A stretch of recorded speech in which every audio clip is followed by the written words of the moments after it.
Continuamos nuestro taller de catecismo en la sesión número 49, que comprende los numerales del 807 al 945, los fieles laicos y la vida consagrada.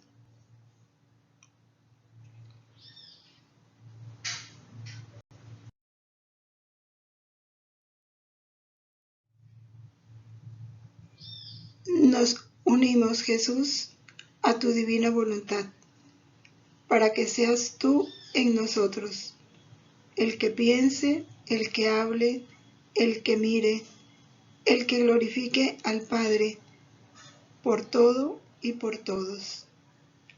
Santísima Trinidad, Padre, Hijo y Espíritu Santo, postrado en el abismo de mi nada, y unida al acto único y eterno de vuestra divina voluntad, os adoro profundamente. Os doy gracias eternamente. Os amo infinitamente por todos y en el corazón de todos, con el corazón mismo de Jesús y de María. Amén. Dios te salve María, llena eres de gracia, el Señor es contigo. Bendita tú eres entre todas las mujeres, y bendito es el fruto de tu vientre, Jesús. Santa María, Madre de Dios, ruega por nosotros pecadores, ahora y en la hora de nuestra muerte. Amén. Gloria al Padre, al Hijo y al Espíritu Santo, como era en el principio, ahora y siempre, por los siglos de los siglos. Amén. En el nombre del Padre, y del Hijo, y del Espíritu Santo. Amén.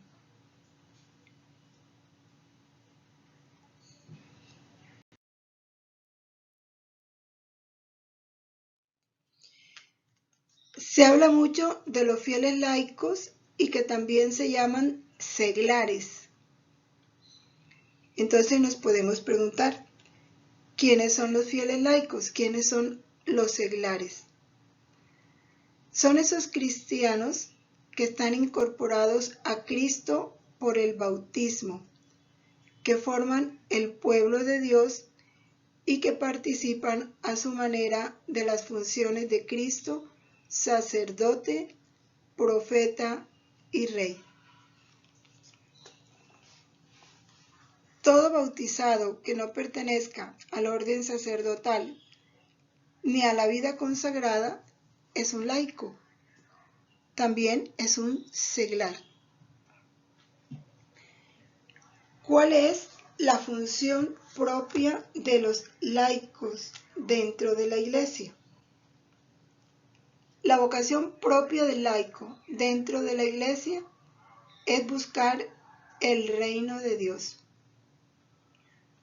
que es fundamental y es lo que Jesús nos pide en el Evangelio. Buscad primero el reino de Dios y su justicia, y todo lo demás se os dará por añadidura.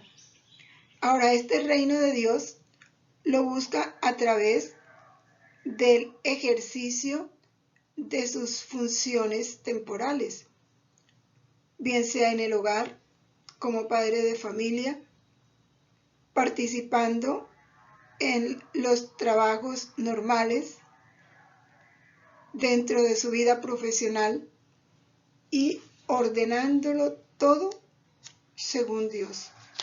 Cualquier cosa que el laico tenga que realizar debe estar ordenado según Dios, porque es a través de su testimonio como ellos iluminan y ordenan todas esas realidades temporales.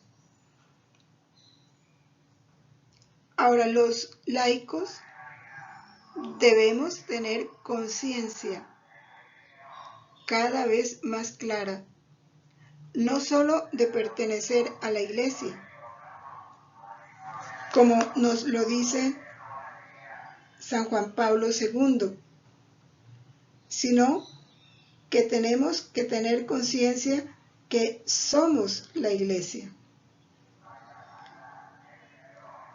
somos la iglesia. Por eso, cuando hay esta conciencia, yo no miro ni señalo a la iglesia como algo que está fuera de mí o algo que es diferente a mí, sino que yo soy la iglesia. Y si yo veo que en la iglesia hay necesidades, pues yo debo colaborar en la satisfacción de esas necesidades de la iglesia. Si en la iglesia hay problemas o dificultades, yo debo colaborar con mi oración, con mis, dijéramos, mis aportes, con mi trabajo, a solucionar esas dificultades de la iglesia. Esto es bien importante. No solo pertenece a la iglesia, Él es iglesia. Y ese ser de iglesia se vive bajo la guía del Papa, que es la suma autoridad de la iglesia, la guía del obispo al cual pertenece según la diócesis en que esté radicado y en comunión con esa jerarquía de la iglesia y con todos los miembros de la iglesia. Es muy importante esta conciencia de iglesia, porque a veces nos sentimos fuera de la iglesia. Ahora, los laicos, ¿qué nos corresponde dentro de la iglesia? Pues estamos encargados, y este encargo lo recibimos de Dios, porque Él dice, id y enseñad. Estamos encargados del apostolado. El bautismo nos hace profetas. La confirmación nos hace soldados de Cristo para anunciar y defender la verdad. Y eso lo realizamos a través del apostolado, de los tantos apostolados que hay en las parroquias. ¿Cuál ha de ser nuestro principal interés? Que ese mensaje divino, el mensaje de salvación, sea conocido, sea recibido y sea vivido por todos los hombres y en toda la tierra. Ahora, esto es una obligación apremiante, porque solo a través de nosotros los hombres pueden oír el Evangelio y conocer a Cristo. ¿Quién se lo va a dar a conocer sino aquellos que lo conocen? Sabemos que el número de sacerdotes no es suficiente para toda la responsabilidad evangelizadora que hay en la iglesia.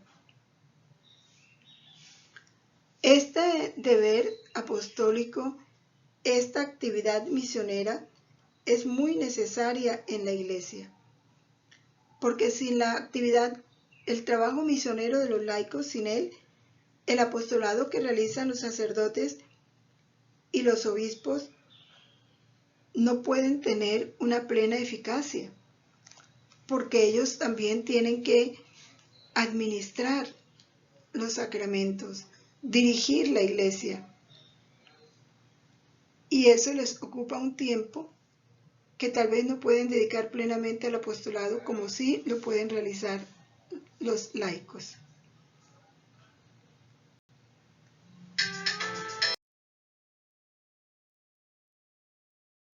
Ahora, los laicos, a los laicos el bautismo nos da una triple misión.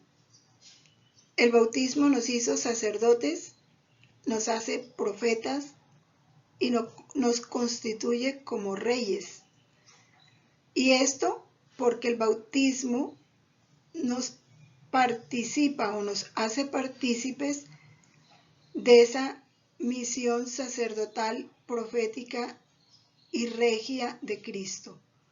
Vamos entonces a estudiar de manera particular en qué consiste la misión sacerdotal, en qué consiste la misión profética y en qué consiste la misión real del laico.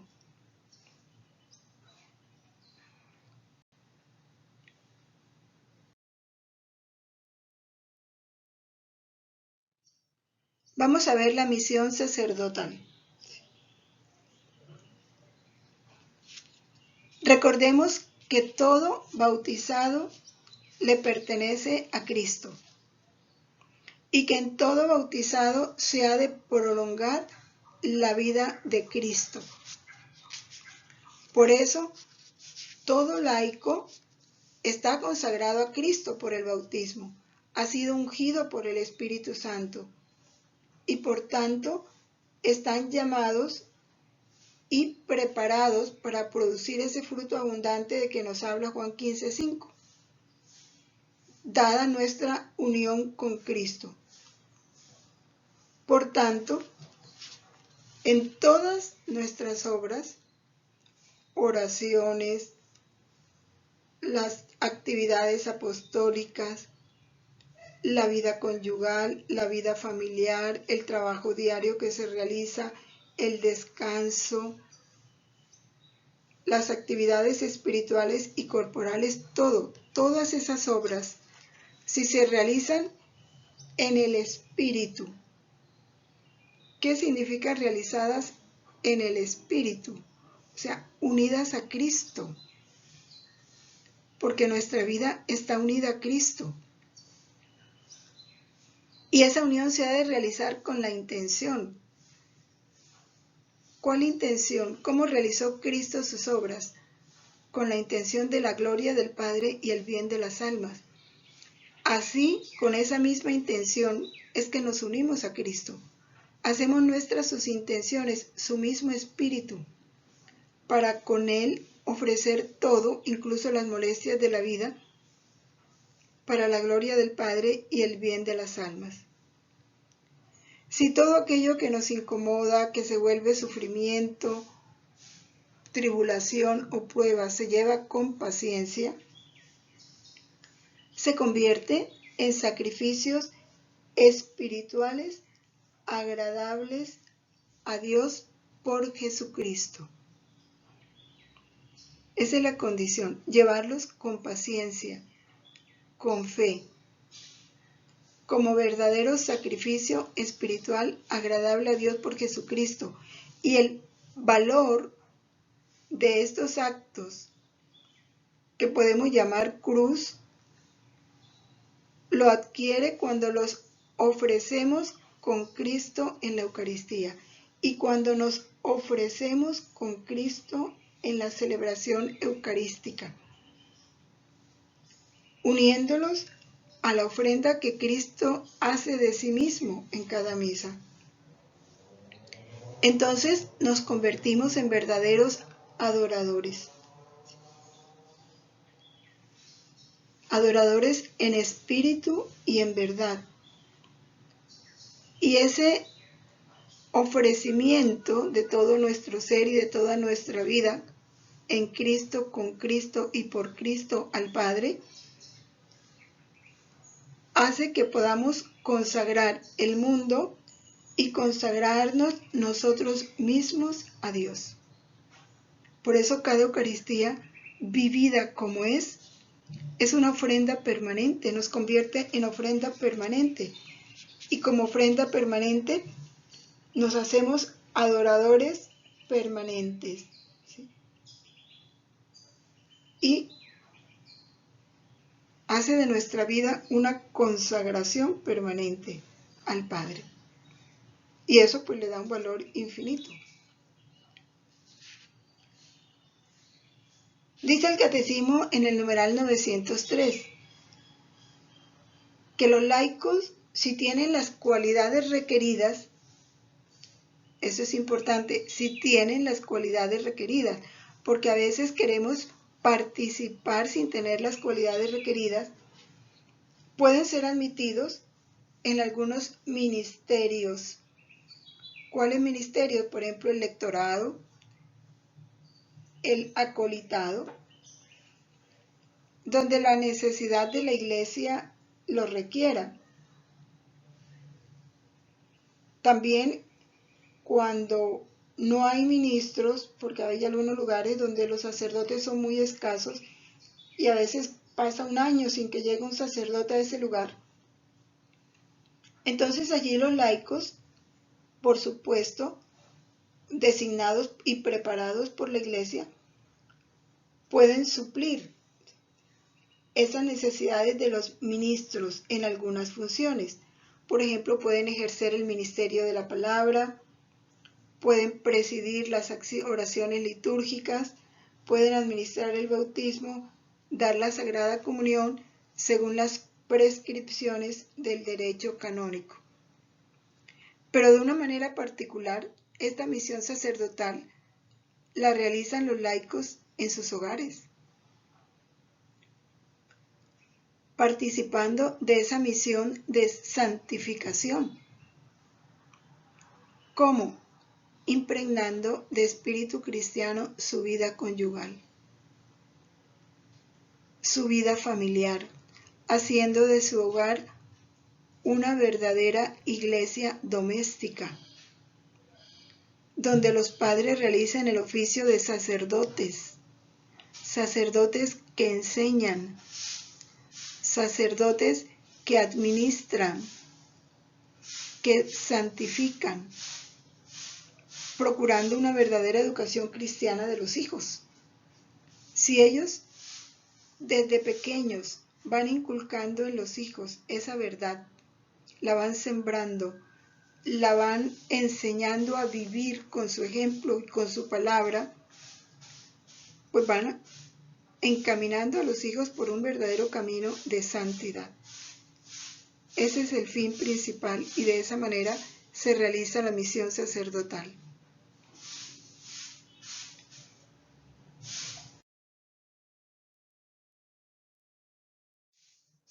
La misión profética. Cristo realiza esa misión profética a través de los laicos, no solo a través de los obispos, del Papa y de los sacerdotes, sino también a través de los laicos, haciéndoles partícipe de su mismo ser de profetas.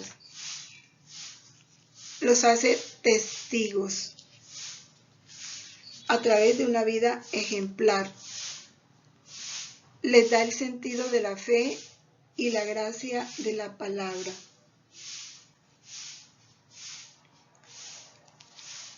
Nos dice Santo Tomás de Aquino, enseñar a alguien para traerlo a la fe es tarea de todo predicador e incluso de todo creyente.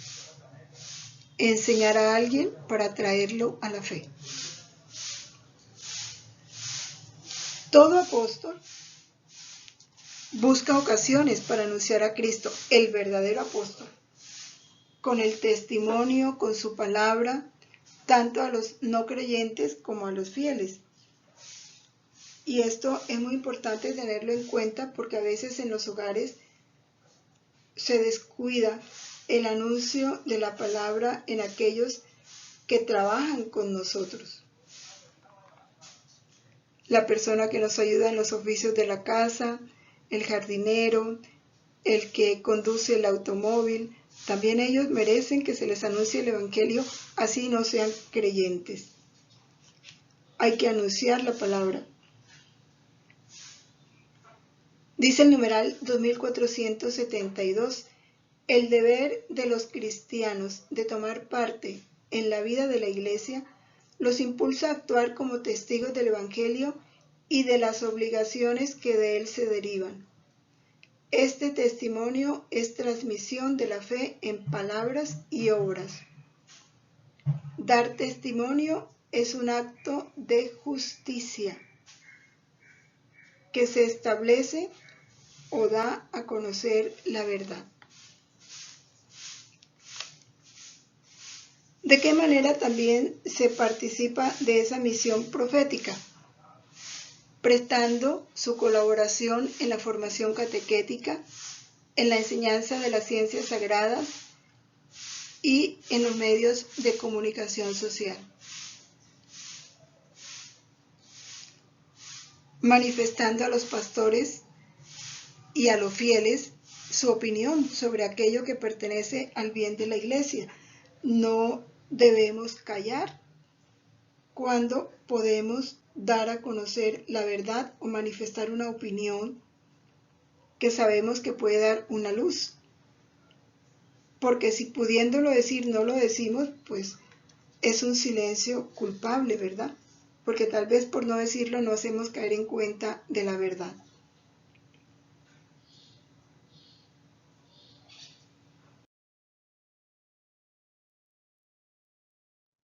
La misión real de Cristo también se prolonga en la Iglesia a través de los laicos.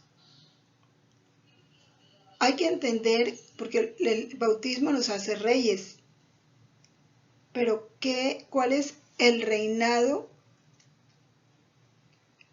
al cual, dijéramos, estamos asignados? ¿Qué es ser rey según el Espíritu de Cristo?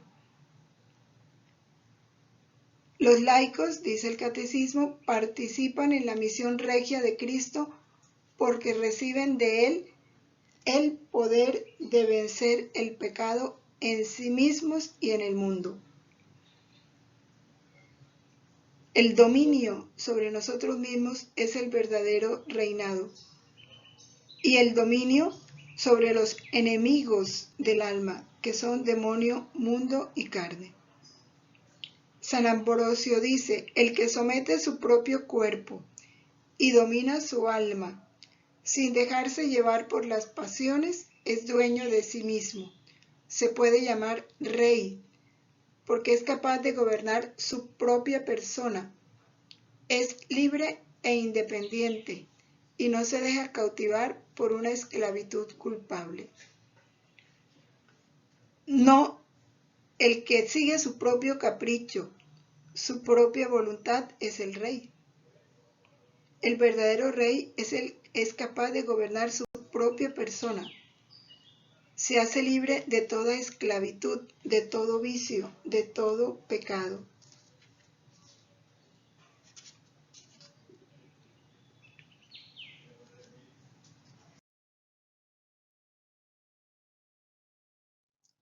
Esta misión real se expresa en la vida de los laicos a través de muchas maneras. Aquí señalamos algunas y que están comprendidas en los numerales del 910 al 913 del Catecismo. En una manera sintética las hemos expuesto. El laico realiza su misión de rey saneando las estructuras, las condiciones del mundo, impregnando de valores morales toda la cultura y las realizaciones humanas. Por supuesto que en este tiempo, donde lo que reina son los antivalores cristianos,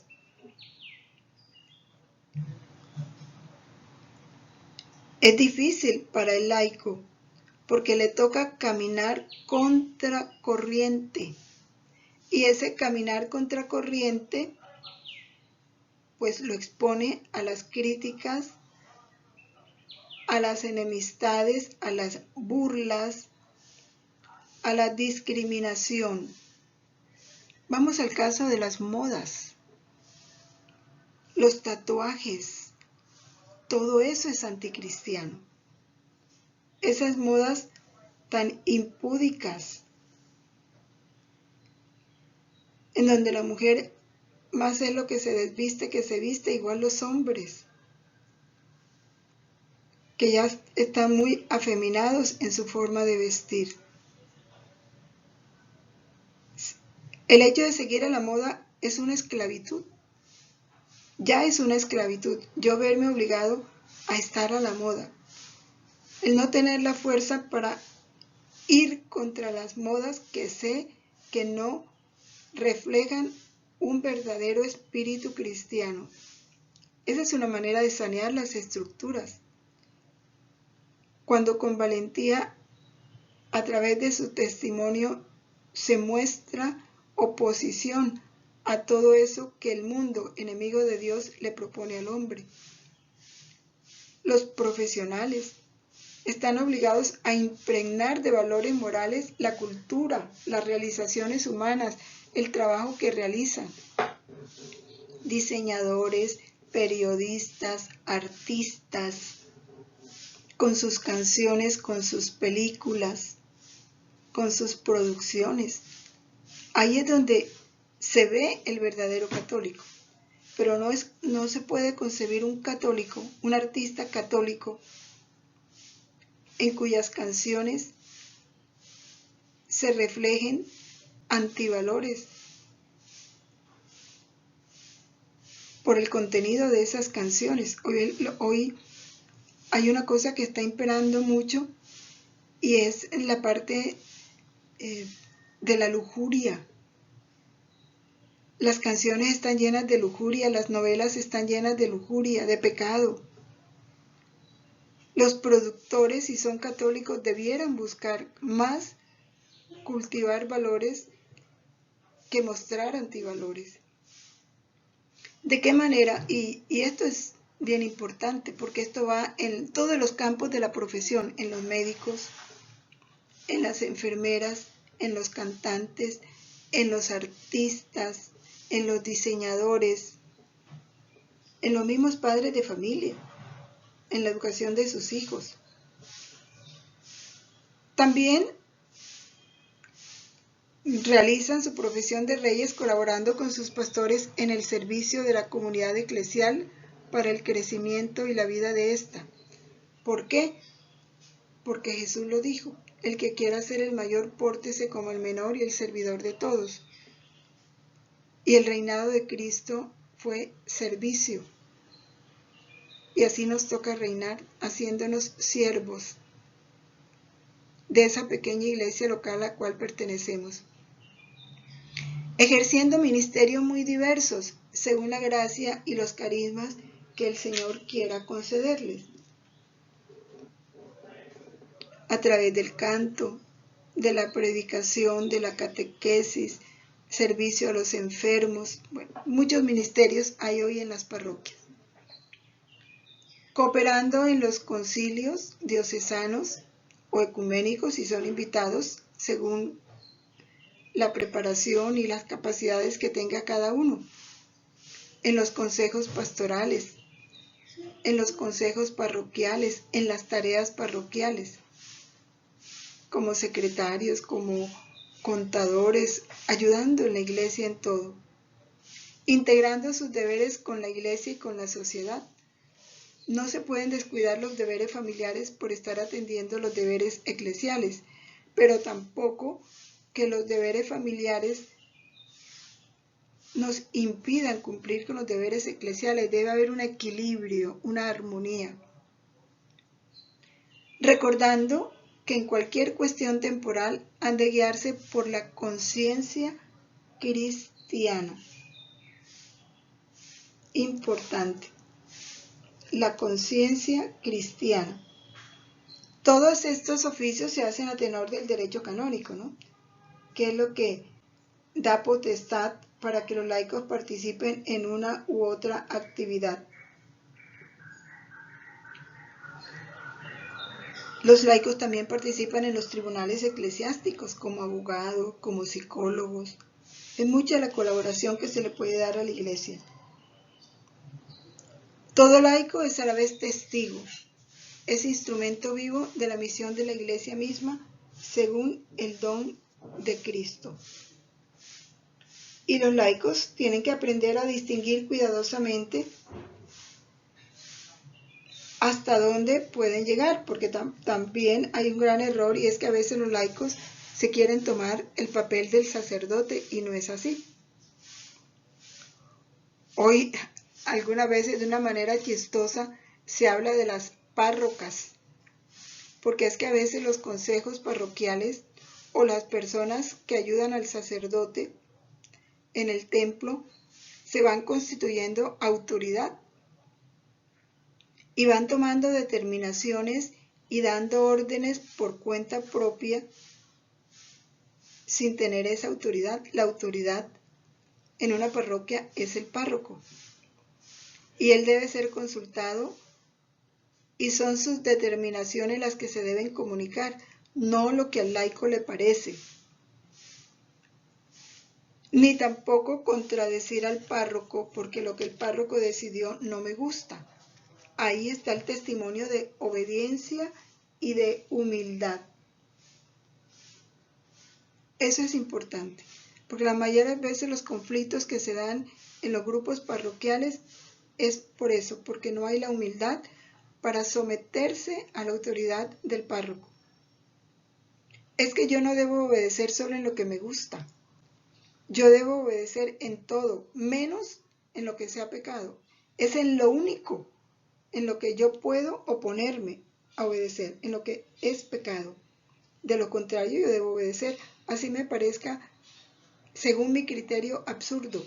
Si no es pecado, yo debo obedecer, someterme al párroco. No ponerme en contradicción con el párroco, no criticarlo, no murmurar. Y hablo de esto porque es uno de los grandes problemas que se dan en las parroquias.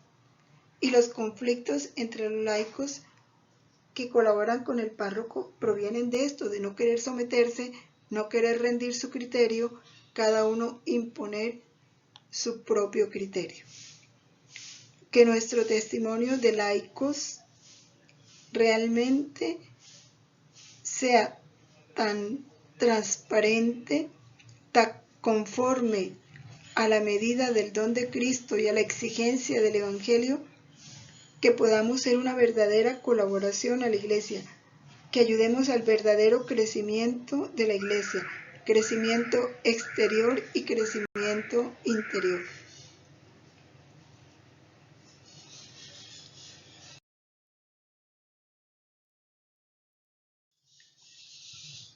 Vamos a ver la vida consagrada.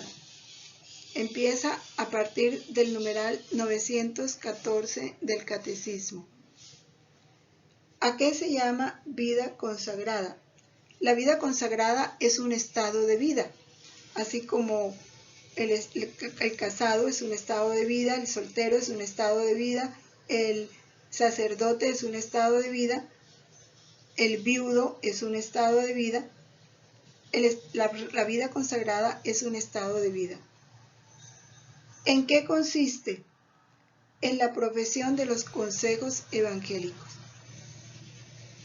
El consagrado hace profesión pública de vivir los consejos evangélicos de pobreza, castidad y obediencia.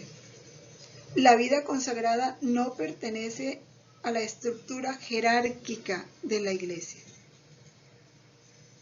pero sí pertenece a la vida y a la santidad de la Iglesia. Los consejos evangélicos de castidad, pobreza y obediencia en el Evangelio están expuestos para todos, para todo discípulo de Cristo. Todo discípulo de Cristo está llamado a vivir la perfección de la caridad. Está llamado a vivir un camino de santidad. Pero algunos sienten un llamamiento muy especial a consagrar toda su vida a Cristo, comprometiéndose a practicar la castidad en el celibato por el reino, la pobreza y la obediencia. Y esto lo hacen dentro de un modo estable de vida reconocido por la Iglesia, lo que llamamos comunidades religiosas. Y eso es lo que caracteriza a la vida consagrada a Dios, que sea reconocido por la Iglesia y que se viva en comunidad esos consejos evangélicos. Ahora, hay diversas formas de esta vida consagrada, vamos a mirarlas.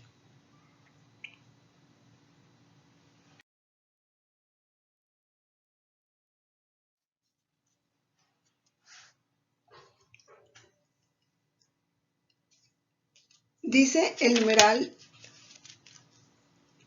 916. El estado de vida consagrada aparece por consiguiente como una de las maneras de vivir una consagración más íntima.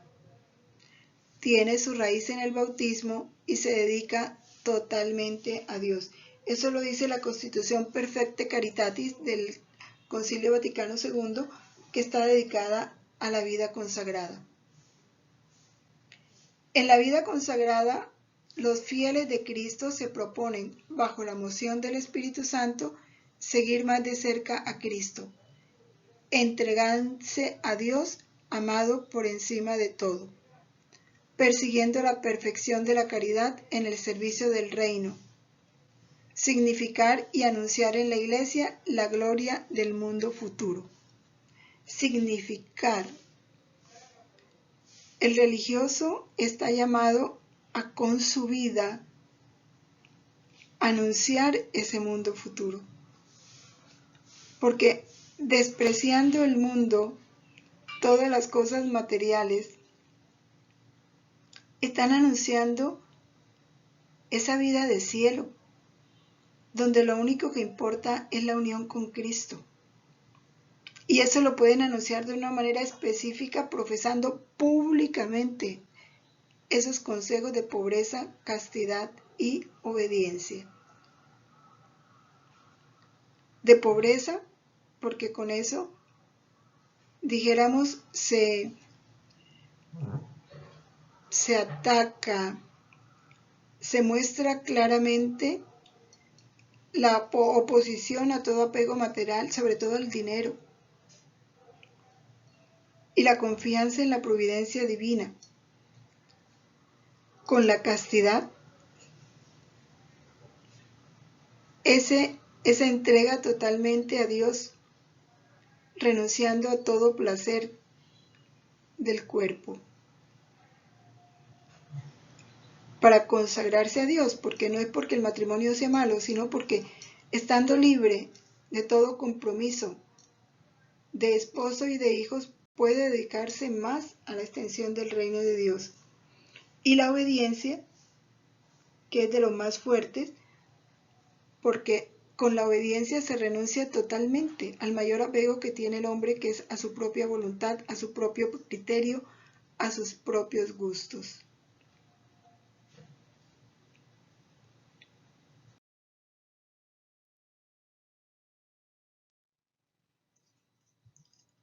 Hay muchas formas de vida consagrada. A partir del numeral 917, se nos habla un poco de la historia de la vida consagrada en la Iglesia. ¿Cómo apareció la vida consagrada? En los comienzos de la Iglesia hubo tiempos en que había mucha relajación en la vivencia de las costumbres cristianas. Y a raíz de esta relajación, muchos sintieron la necesidad de retirarse para poder vivir una vida mayor de oración, de entrega a Dios, de penitencia. Y ahí empezaron a resultar estas formas de vida que la Iglesia poco a poco fue reconociendo y fue aprobando gustosamente. Los obispos, en la medida en que fueron apareciendo estas formas de vida, fueron discerniendo el papel de esta forma de vida dentro de la Iglesia, su utilidad, y fueron dándole aprobación a estas nuevas formas de vida. Vamos a explicarla. La vida eremítica fue de las primeras que apareció. ¿En qué consiste la vida eremítica? En el buscar un aislamiento bastante grande de la persona, un aislamiento del mundo. Y a través de ese aislamiento se entregan a la vida de la oración y a la vida de la penitencia. Se ocultan a los ojos de los hombres. Hacen de su vida una predicación silenciosa, una forma de entrega a Jesús, demostrando que Él es todo para ellos. Esto requiere un llamamiento particular de una vida en el desierto, a través de un combate espiritual. imitando la vida de Jesús en el desierto y haciendo de su vida una vida de glorificación al crucificado.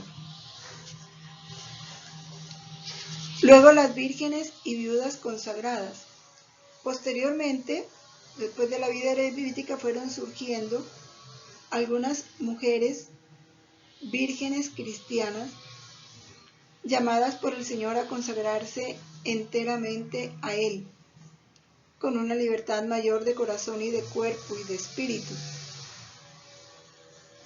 Toman la decisión de vivir retiradas, consagradas a Dios, en un estado de virginidad a causa del reino de los cielos.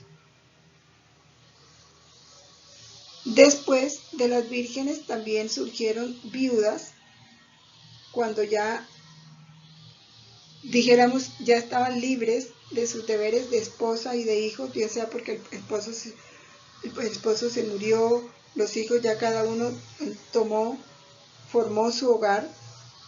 Ellas, con el permiso del obispo y con un rito litúrgico aprobado, celebran esos desposorios místicos con Jesucristo y se entregan a Él en el servicio de la Iglesia.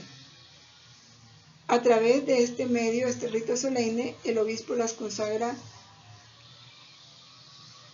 su virginidad como un signo trascendente del amor de la Iglesia hacia Cristo, como una imagen escatológica de esta esposa del cielo y de la vida futura. Pero estas vírgenes y viudas se consagraban de una manera particular, no para vivir una vida comunitaria, no. Y todavía hay vírgenes y viudas consagradas que viven independiente. Bueno, Santa Rosa de Lima fue una de ellas. Santa Rosa de Lima hizo en su casa, dijéramos, su propia ermita. Y allí se refugiaba a orar, pero vivía en su casa, pero era consagrada. Luego surge la vida religiosa.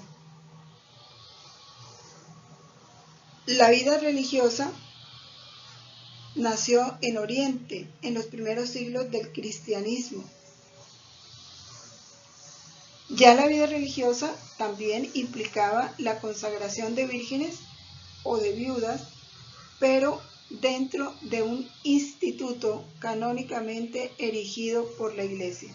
Y ahí es donde surgen los fundadores de comunidades religiosas.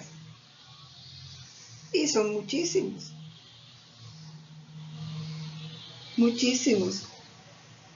Los fundadores de comunidades religiosas: San Francisco de Sales, San Juan Bosco, Santa Teresa, los padres carmelitas, que fueron de los primeros que surgieron, San Ignacio de Loyola con los jesuitas.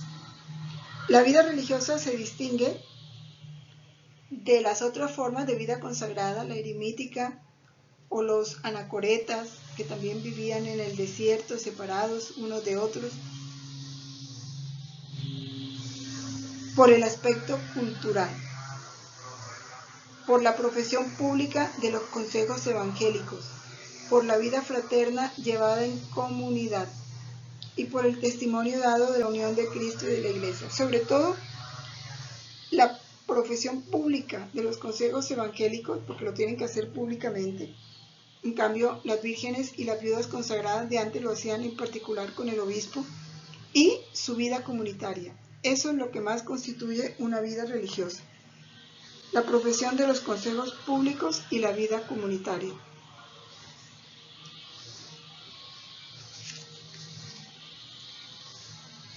En la vida religiosa nace del misterio de la Iglesia. Es un don que Dios da a la Iglesia y que la Iglesia recibe. Es una vida estable al fiel llamado por Dios a la profesión de los consejos. Esta vida religiosa debe estar aprobada por la Iglesia y bajo diversos carismas estaba llamada a manifestar la caridad misma de Dios. Entonces hay comunidades religiosas dedicadas a los enfermos, otras a la enseñanza, otras a la predicación. Cada una tiene una forma especial de servicio dentro de la iglesia. Todos los religiosos están en colaboración con el obispo diocesano en la misión pastoral. Están implicados en la expansión misionera de la iglesia. Y están llamados allí donde requiere la presencia de la vida religiosa en todas sus formas. Por eso la vida religiosa se ha extendido en todo el mundo.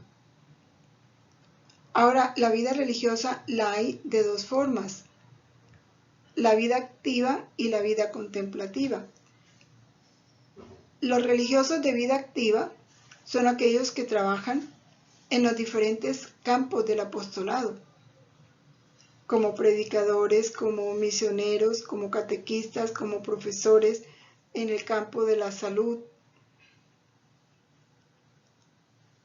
Y los de la vida contemplativa, esos sí viven en el claustro, en una separación del mundo, dedicados a la oración y a la penitencia.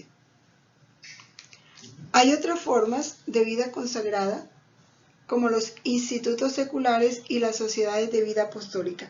Estos últimos surgieron después del Concilio Vaticano II. Vamos a explicar cada uno de ellos. ¿Qué son los institutos seculares? Es un instituto de vida consagrada en el cual los fieles viven en el mundo secular. Son los seglares, institutos de seglares. Aspiran a la perfección, a la caridad, se dedican a procurar la santificación del mundo, sobre todo desde dentro de él. No viven en comunidad, viven en el mundo, pueden vivir en sus casas, pero pertenecen a un instituto. Y están sometidos a las reglas de ese instituto. Los institutos seculares, por medio de una vida perfectamente y enteramente consagrada a esta santificación, participan en la tarea de evangelización de la Iglesia en el mundo y desde el mundo, donde su presencia obra a la manera de fermento. Tienen un gran deber de testimoniar la vida cristiana, de ordenar según Dios las realidades temporales y penetrar en el mundo con la fuerza del Evangelio. Mediante vínculos sagrados, asumen los consejos evangélicos, observan entre sí la comunión y la fraternidad propias de este modo de vida secular. Hay diferentes institutos seculares y muchas comunidades religiosas tienen también institutos seculares que los apoyan en su misión evangelizadora. Entonces se habla de la tercera orden de los franciscanos, de la tercera orden de las carmelitas, que son esos institutos seculares. ¿Qué son las sociedades de vida apostólica? Junto a las diversas formas de vida consagrada están estas sociedades de vida apostólica que los miembros no tienen votos religiosos. Buscan el fin apostólico propio de esa sociedad y llevan vida fraterna en común, viven en comunidad. Las sociedades de vida apostólica tienen vida comunitaria. Según el propio modo de vida, aspiran a la perfección de la caridad por la observancia de las constituciones, pero no profesan los consejos evangélicos. Entre estas existen sociedades cuyos miembros abrazan los consejos evangélicos. Hay unos que sí, hacen voto de pobreza, castidad y obediencia, otros no. Siempre se rigen por sus constituciones. De todas maneras, tanto la vida eremítica como las vírgenes y las viudas consagradas, los institutos de vida religiosa, los institutos seculares, las sociedades de vida apostólica, están obligados a vivir una consagración que se debe traducir en misión. ¿Cuál es la misión? Anunciar ese reinado de Cristo que ya viene.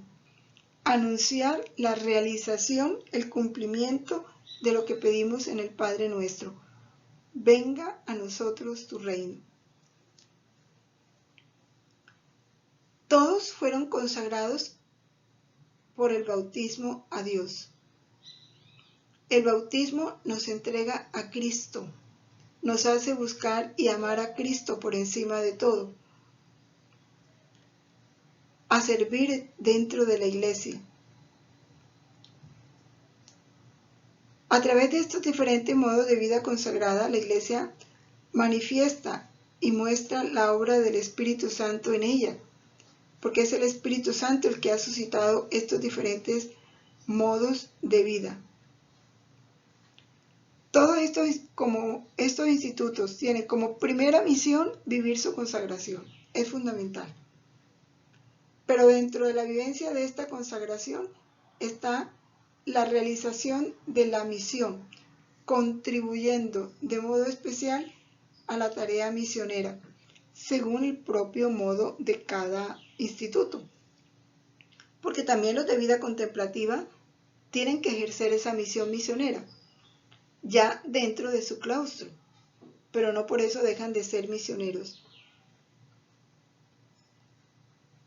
La iglesia es el sacramento, o sea, es el signo, el instrumento de la vida de Dios, de la vida consagrada. La vida consagrada busca imitar a Cristo, seguirle más de cerca, manifestar más claramente y a través de su anonadamiento a encontrarse más profundamente con Él, a vivir en el corazón de Cristo, a estimular con su ejemplo a sus hermanos y muy especialmente llamados a testimoniar el espíritu de las bienaventuranzas. Y este espíritu de las bienaventuranzas no se puede anunciar sino es a través de lo que nos dice la bienaventuranza. Bienaventurados, o sea, mostrar la alegría de esa entrega a Cristo, cualquiera sea la circunstancia que esa entrega nos implique vivir. Por eso la vida consagrada tiene que manifestarse en una vida feliz, llena de paz, de gozo, de plenitud, porque no se consigue una vida consagrada amargada, aburrida, llena de estrés. No es posible. Ese no es el espíritu de la bienaventuranza. La bienaventuranza dice: alegraos cuando todos os critiquen, os persigan. Bienaventurado el que llora, porque será consolado. Bienaventurado el pobre, porque poseerá el reino de los cielos. Nada puede robar la alegría de esta vida consagrada.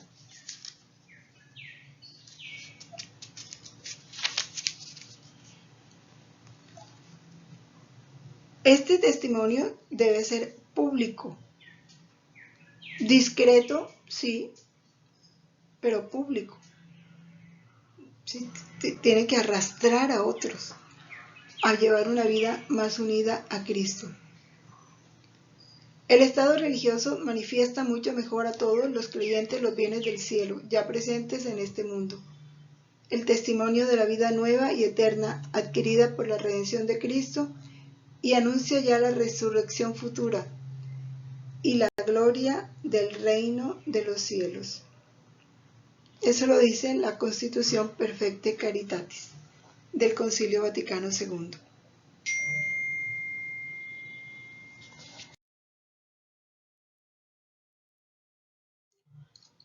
Hay 2 capítulos de los escritos de la sierva de Dios Luisa Picarreta que nos ayudan a profundizar más en este estilo de vida consagrada y el estilo de los laicos, la vida que debemos llevar los laicos. En el volumen 8 de julio 10, le dice Jesús a Luisa, tus años no son más que desde que comenzaste a ser víctima. O sea, como quien dice, tu vida empieza a valer cuando empezaste a ser víctima. Desde entonces comenzaste a vivir de verdad, le dice Jesús a Luisa. Entonces Luisa ve que de las manos de Jesús salen dos columnas que forman una sola y que Jesús las tiene apoyadas sobre sus hombros. Las apoyó sobre los hombros de Luisa y Luisa no podía quitarse de ahí. Dices, si me llamaban no había quien viniera a poner los hombros bajo aquellas columnas y permanecían suspendidas en sus manos. Y estando suspendidas sucedían estragos de todo tipo. Comprendí que estas columnas eran la iglesia y el mundo salido de sus santísimas manos, y que los tenía en sus santas llagas, y siempre estarán ahí, pero si el buen Jesús no tiene dónde apoyarlas, se cansará muy pronto de tenerlas suspendidas en sus manos. O sea, a través de nuestros sacrificios, de nuestro cumplimiento de papel de víctimas que nos da el bautismo, nosotros colaboramos con Cristo en el sostenimiento de estas dos columnas, la iglesia y el mundo.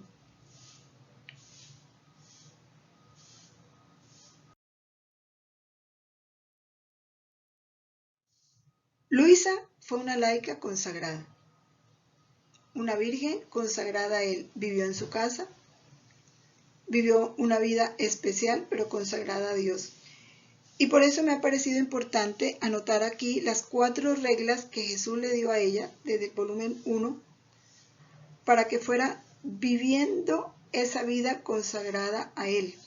Y estas 4 reglas nos ayudan a nosotros para vivir en el cualquier estado en que nos encontremos, como casados, como solteros, jóvenes o personas de la tercera edad, a vivir plenamente este cristianismo, porque estamos llamados a vivir el cristianismo en plenitud y a vivir los consejos evangélicos, así no los profesemos públicamente. Vamos a mirar las 4 reglas. La primera,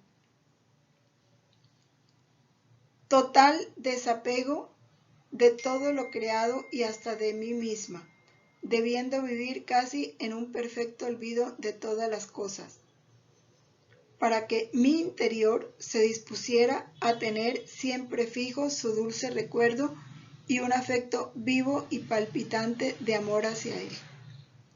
¿Por qué la separó? Porque es que si no, el corazón se llena de muchas otras cosas y de muchos otros pensamientos que no nos permiten tener un recuerdo fijo de Jesús. Me dijo que no debía conocer a nadie fuera de él, ni amigos y ni siquiera a mí misma. Solo en él debía poder recordarme de todo y de todos, ya que en él no puede no encontrarse la criatura. O sea, mirar todo en Jesús, considerarlo todo dentro de Jesús. Obrar siempre con santa indiferencia, sin ningún cuidado de cuanto pudiera suceder a mi alrededor. Es decir, obrar siempre rectamente y con la máxima simplicidad, no teniendo en cuenta el pro o el contra que pudiera venirme de las criaturas. Importantísimo esto nos hace libres, nos da una libertad interior, sin importarnos el pro o el contra de las criaturas, o sea, sin importarnos el qué dirán.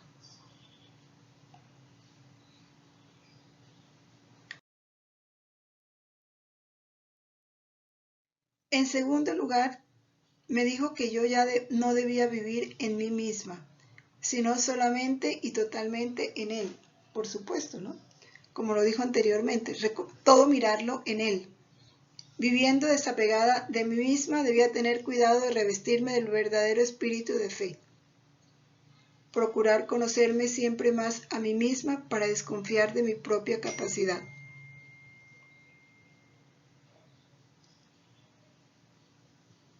Tú, como una pequeña esposa cuyo esposo es tan celoso que no quiere permitirle ni siquiera el más pequeño placer que le venga por medio de otros, te mantendrá siempre estrechada a mí, con la mirada puesta en tu esposo.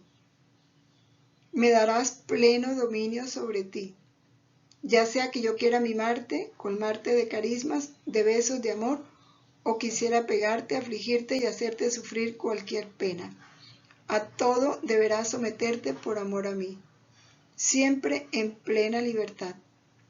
Nuestras penas y alegrías serán comunes. Son reglas muy precisas, muy interesantes si queremos vivir una entrega total a Dios.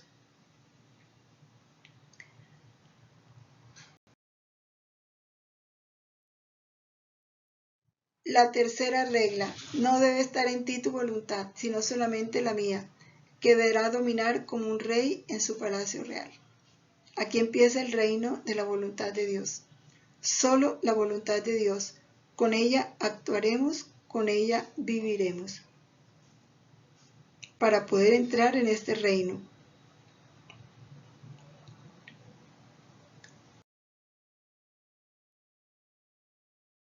Y la cuarta regla: de ahora en adelante quiero que entre tú y yo ya no exista ese tuyo y mío. Así que ya no se dirá harás tú, haré yo, sino haremos nosotros. Es la unidad con la Trinidad. Es la conciencia de estar laborando en la Trinidad, por esa unidad de voluntad con Cristo y estar escondidos con Cristo en Dios. Bueno, hay que penetrar estas 4 reglas, se las recomiendo leerlas completamente. Yo solo hice mención a lo principal porque el tiempo no nos da para más y para no alargar este taller, pero es importante que las penetremos para vivirlas, son fundamentales en este comienzo para vivir en el reino de la voluntad de Dios.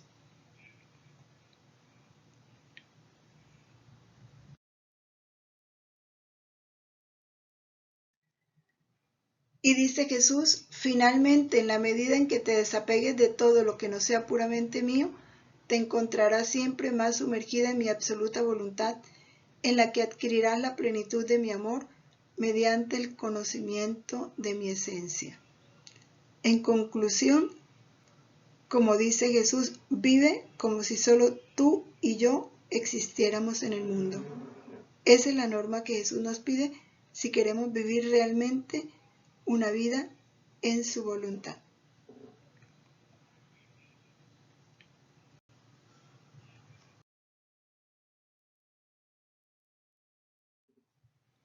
Con la confianza infinita que la Santísima Virgen, que vivió a plenitud esta vida consagrada, María vivió como laica, pero en su laicismo fue una virgen consagrada, con la plenitud de esa consagración, sin profesar los consejos evangélicos públicamente, pero los vivió. Vivió a plenitud del Evangelio, que ella nos enseñe a responder a esta vocación a la que hemos sido llamada y dar una respuesta del 100%. Imploremos el reino de Dios. Padre nuestro que estás en el cielo, santificado sea tu nombre. Venga a nosotros tu reino. Hágase tu voluntad aquí en la tierra como en el cielo. Danos hoy nuestro pan de cada día. Perdona nuestras ofensas, como también nosotros perdonamos a los que nos ofenden. No nos dejes caer en la tentación y líbranos del mal. Amén. Permanezcamos en la voluntad de Dios siempre. Fiat.